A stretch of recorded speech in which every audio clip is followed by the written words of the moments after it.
1994 પછી આજે અમારા ગામમાં પાણી પાછું આવી ગયેલું છે આટલું બધું 2024માં આવ્યું 1994 પછી કુંભિયા ગામમાં નદીને પાણી જોવું તમે કેટલી ફાસ્ટમાં આવતું છે તે મારા ઘરની ઓટલાની બાજુમાં સુધી આવી ગયેલું છે પાણી જ્યાં જો ત્યાં પાણી જ પાણી કુંભિયા ગામમાં બહુ બધાના ઘરમાં પાણી ઘૂસી ગયેલું છે આજે ઉપરવાસમાં ખૂબ વરસાદ હોવાથી આજે પાણી બહુ આવી ગયું અમારા ગામમાં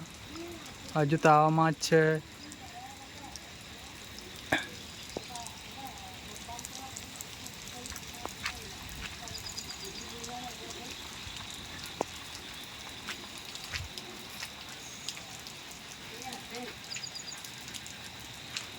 બ્લોગર જેવું જ કરી આવતો સામે